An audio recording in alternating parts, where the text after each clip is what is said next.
Movie की शुरुआत में एक ओवरवेट और क्लमजी प्रोफेसर शर्मन क्लम की बात की जाती है, जो कि सबको पसंद है, बट उसकी क्लमजीनेस के कारण वो काफी प्रॉब्लम्स में फंस जाता है। एक दिन सुबह जब वो काम पे विलियम कॉलेज जाता है तो वो देखता है कि 5000 से ज्यादा हेमस्टर्स कहीं से कॉलेज में आ गए हैं। इन हेमस्टर्स का नंबर इतना बढ़ जाता है कि ये लोगों की पैंट्स में सैंडविचेस में घुसने लगते हैं और बवंडर मचा देते हैं। ये हेमस्टर्स लैब एनिमल हैं जिन्हें पिछले दिन फ्री किया होता है। थोड़ी इन्वेस्टिगेशन करने पे ये पता चलता है कि पिछले दिन बिना शर्मन को पता चले उससे गलती से एक बटन प्रेस हो गया था, जिससे वहाँ का केज खुल गया था। शर्मन इस प्रॉब्लम को आइडेंटिफाई करके रोकने की कोशिश करता है और शैली के पास जाता है, जो कि शर्मन की फेवरेट है और उसी की तरह ओवरवेट है। शर्मन और उसकी टीम एक फॉर्मूला बनाने का एक्सपेरिमेंट करती है, जिससे एक मोटे इंसान का डीएनए इस तरह बदलता है कि वो जल्दी से वेट लूज कर सकता है। वो फॉर्मूला शैली पर इस्तेमाल करते हैं और शैली 85 ग्राम वजन कम कर लेती है। इससे उनके फॉर्मूले की एफिशिएंसी पता चलती है। शर्मन का असिस्टेंट जैसन उसे शैली को फॉर्मूले की डोज बढ़ाकर देने को बोलता है, बट शर्मन बताता है कि ये शैली के लिए डेंजरस हो सकता है। उसके बाद डीन शर्मन को बुलाते हैं और उसे हेमस्टर्स के इंसिडेंट के बारे में बात करते हैं। उससे बताते हैं कि उस इंसिडेंट की वजह से कॉलेज के साइंस डिपार्टमेंट ने बहुत फंड्स खो दिए हैं। हार्लन नाम का एक बंदा जो स्कूल को $10 मिलियन डोनेट करने को बोलता है, वो आखिरी एलुमनी होता है। डीन क्लम को वार्निंग देता है कि वो बहुत ध्यान से एक्सपेरिमेंट करे, क्योंकि वो हार्लन को नहीं खोना चाहते।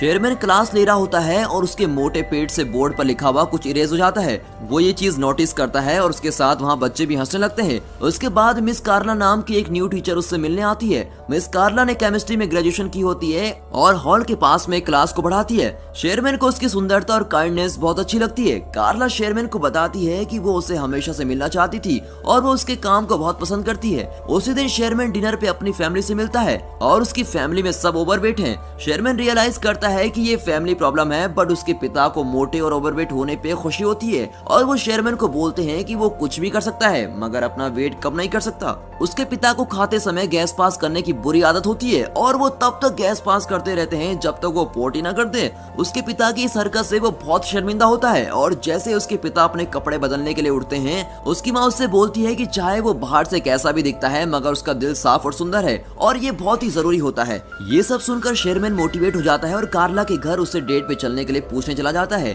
कार्ला डेट पे चलने के लिए हाँ कर देती है, जिससे शर्मन बहुत ही खुश हो जाता है और फ्राइडे को द स्क्रीम जाने का प्लान बनाता है। जब वो घर आता है, उसके चेहरे पर बहुत ही बड़ी स्माइल होती है और वो फाइनली अपनी पसंद की लड़की के साथ डेट पे जा रहा होता है। वो टीवी देखते देखते सो रहा है और सपना देखता है जिसमें वो और कार्ला बीच पर गए हुए हैं और वहाँ उसे किस करता है, बट उसके वजन से कार्ला मिट्टी में घुस जाती है। शर्मन डर के मारे उठता है। टीवी शो का host yes I can, yes I can, yes I can बोल रहा होता है और ये सुन के शर्मन भी यस आई कैन रिपीट करता है और अपना वजन किसी भी तरह कम करने के लिए तैयार हो जाता है। डेट से कुछ दिन पहले शर्मन जुम्बा क्लास और जिम लेता है। फिट होने के लिए उसे अभी भी काफी मेहनत करनी होती है। वो लोग फ्राइडे को क्लब जाते हैं और बहुत एंजॉय कर रहे होते हैं, मगर रेजी नाम का एक कॉमेडियन स्टेज पर आता है। वो ऑडियंस में बैठे हुए लोगों को इंसल्ट करके उन्हें हंसाता रहता है। जब वो शर्मन पर आता है तो वो उसकी हद से ज्यादा इंसल्ट कर देता है। अब ये सुनकर शर्मन को रोना आ जाता है। फिर वो कार्ला को घर छोड़ता है। कार्ला शर्मन को बेटर फील कराने के लिए उसकी तारीफ करती है। शर्मन उसे थैंक यू बोलकर अपने घर चला जाता है। वो अकेले और भी बहुत दुखी हो जाता है, इसीलिए वो बहुत ज्यादा जंक फूड खाता है और खाते खाते वो सो जाता है और उसे सपना आता है जिसमें उसे हार्ट अटैक आ गया है और वो हॉस्पिटल में एक जायंट बन गया है। हॉस्पिटल से बाहर निकल के वे अपने एक फाड़ से पूरी दुनिया को खत्म कर देता है और वो डर के मारे अब उठ जाता है। वो ये रियलाइज करता है कि वो एक्सरसाइज और हेल्दी खाने से ही पतले होने के रास्ते पे चलता रहेगा तो वो कभी भी पतला नहीं हो सकेगा। अब वो डिसाइड करता है कि वो अपने लैब के सीरम को खुद ही इस्तेमाल करेगा। वो रात में लैब में जाके मेडिसिन प्रिपेयर करता है और खुद में इंजेक्ट कर लेता है। उसका बीपी हार्ट रेट बहुत बढ़ जाता है। तभी कंप्यूटर स्क्रीन पे डीएनए रिकंस्ट्रक्शन कंप्लीट का एक मैसेज आता है। अगली सुबह जब वो उठता है तो वो हैरान हो जाता है, क्योंकि अब वो एक फिट यंग आदमी बन गया था। उसको बहुत खुशी होती है और वो बाहर जाके सबको बताता है। सबसे पहले वो शॉपिंग करने मॉल में जाता है और उसी दिन जब वो लैब में काम कर रहा होता है, वहाँ कार्ला आती है और उसे पहचान नहीं पाती। शर्मन खुद को बड़ी लव के नाम से इंट्रोड्यूस करता है और खुद को शर्मन का लैब असिस्टेंट बताता है। वो उसे क्लब में जाने के लिए पूछता है। कार्ला थोड़ा सोच के हाँ कर देती है, क्योंकि वो शर्मन का असिस्टेंट होता है। अचानक से बड़ी की फिंगर स्वेल करने लगती है और इससे पहले कि वो वापस शर्मन में बदले, वो कार्ला को वहाँ से बाहर भेज देता है। कार्ला शर्मन से मिलती है और उसे बड़ी के बारे में बताती है और ये भी कि वो उसको डेट पे क्लब लेके जाना चाहता है। शेरमैन उसको बोलता है कि बड़ी एक अच्छा इंसान है और उसे जाना चाहिए। बड़ी स्पोर्ट्स कार क्लब में जाता है जिसमें वो शेरमैन की बॉडी के साथ तो कभी भी फिट नहीं आता। वो और कार्ला क्लब में जाते हैं और रेजी फिर से इंसल्ट करने स्टेज पे आता है। इस बार बड़ी रेजी की बहुत इंसल्ट करता है और स्टेज पे जाके यो मामा जोक पे बैटर होती है जिसमें बड़ी जीत जाता है। ये सब देख के रेजी उसे शो की सारी अटेंशन लेने पे लड़ता है, बट बड़ी उसको पियानो पे धक्का मारता है। पूरी ऑडियंस बड़ी के लिए चीयर करती है और वो कार्ला को किस करता है, बट उसके कुछ देर में उसका नीचे वाला ओंठ स्वेल करने लगता है। वो एलर्जी का बहाना मार के वहाँ से बाहर आ जाता है। क्लब में शेरमैन का असिस्टेंट जेंसन भी आया होता है और वो वेटर के पास कार्ड देख के उससे पूछता है। वेटर के ये बताने पर कि ये बड़ी का है, उसे लगता है कि बड़ी ने शेरमैन का कार्ड चुराया है। उसे पकड़ने के लिए वो उसके पीछे उसकी कार में जाता है। कार में शेरमैन का लोअर लिप बहुत ज्यादा स्वेल करने लगता है और साथ में उसके लिम्स भी। जेंसन रियलाइज करता है कि शेरमैन ने सीरम इस्तेमाल किया है और उसे स्पोर्ट्स कार से बाहर निकालने के लिए स्पोर्ट्स कार कट करनी पड़ती है। अगले दिन वो क्लास के लिए लेट होता है। क्लास में कोई स्टूडेंट नहीं आता बल्कि डीन गुस्से में उसका वेट कर रहे होते हैं। वो उसे स्पोर्ट्स कार के बारे में पूछते हैं जो बड़ी ने शेरमैन के नाम पे ली होती है। वो उसे इस फालतू खर्चे के लिए कुछ नहीं बोलते, बट ये बोलते हैं अगर हार्लन के फंड में प्रॉब्लम आई तो वो उसकी जान ले लेंगे। डीन चाहते हैं कि शेरमैन का सीरम प्रोजेक्ट हार्लन को पसंद आए। शेरमैन कार्ला से मिलता है और कार्ला उसे बड़ी के लिए अपनी फीलिंग शेयर करती है। वो बोलती है कि बड़ी थोड़ा अजीब है। शेरमैन कार्ला को अपनी फैमिली से मिलाने डिनर पे लेके जाता है। वहाँ शेरमैन की फैमिली मेंबर्स कार्ला से उसके रिलेशनशिप के बारे में पर्सनल क्वेश्चन करते हैं जिससे कार्ला बहुत ही अनकंफर्टेबल फील करती है।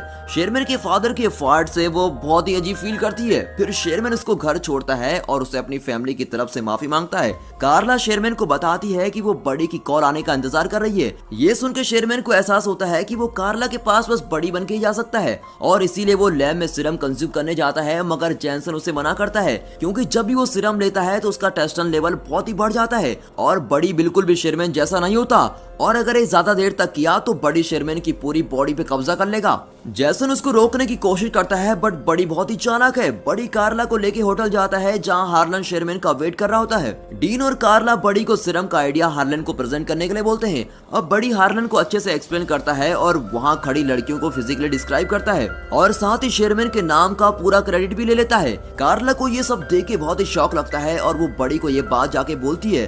बड़ी उससे बोलता है कि उसे किसी भी लड़की के साथ रहना है और उसे कार्ला से कोई फर्क नहीं पड़ता। कार्ला गुस्से में वहां से चली जाती है। अब डीन शेरमैन की पोजीशन बड़ी को दे देता है और उसे एलुमनाई बॉल में फाइनल रिप्रेजेंटेशन देने को बोलता है। बड़ी पूरी रात पार्टी करता है और अगली सुबह खुद को शेरमैन की बॉडी में पाता है और उसके बेड में चारों तरफ लड़कियां होती है। कुछ देर में कार्ला वहां आती है और शेरमैन को लड़कियों के साथ देखकर उसे बहुत सुनाती है और बोलती है कि तुम भी बड़ी की तरह हो। शेरमैन ऑफिस जाता है और वहाँ उसे डीन से पता चलता है कि वो फायर्ड हो चुका है और उसकी जगह बड़ी को जॉब मिल गई है। वो निराश होकर घर आता है और गलती से टीवी पर वीसीआर चला देता है। बड़ी की वीडियो टीवी पर चलने लगती है जिसमें वो शेरमैन की बोरिंग लाइफ का मजाक उड़ाता है और उसे सीरम लेने को बोलता है। ये सब देख के शेरमैन गुस्से में आके सब सीरम डिस्ट्रॉय करता है और लैब में जाके जेसन को भी सैंपल डिस्ट्रॉय करने को बोलता है।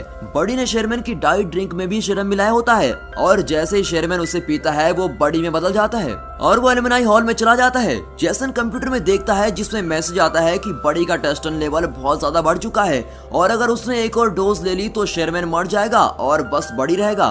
बड़ी स्टेज पे चढ़ के सबको सीरम के बारे में बताता है। उसका कभी पेट बाहर निकलता है, कभी आर्म मोटी हो जाती है जिसे देखकर वहाँ मौजूद सब लोग हैरान होते हैं। तभी वहाँ जेसन आता है और उसे सीरम लेने से मना करता है। बड़ी अपना गला दबाने लगता है, तभी ये पता चलता है कि वो आम शेरमैन का है और वो बड़ी को रोक रहा होता है। एंड में बड़ी सीरम नहीं ले पाता और शेरमैन में बदल जाता है। कार्ला शेरमैन के पेरेंट्स और सब लोग शॉक में होते हैं। शेरमैन सबको बताता है कि ये सीरम सबकी मदद करने के लिए था बट ये बुरी तरह से फेल हो चुका है और वो कहता है कि मुझे खुद से एक हेल्दी तरीके से वेट लूज करने की कोशिश करनी चाहिए थी। वो निराश होकर वहाँ से जा रहा होता है। तभी उसे कार्ला रोकती है और उसे डांस करने के लिए पूछती है और उसे बताती है कि तुम्हारे साफ मन के लिए मैं तुम्हें हमेशा से पसंद करती हूँ। मूवी के एंड में हार्लन भी शेरमैन को फंड्स देने के लिए तैयार हो जाता है और बोलते हैं चाहे एक्सपेरिमेंट फेल हो गया हो बट शेरमैन की ऑनेस्टी ने उसके दिल को छू लिया है। और दोस्तों ये मूवी यहाँ पर खत्म होती है। कमेंट्स में जरूर बताना कि आपको प्रोफेसर शेरमैन कैसे लगे and finally thanks for watching.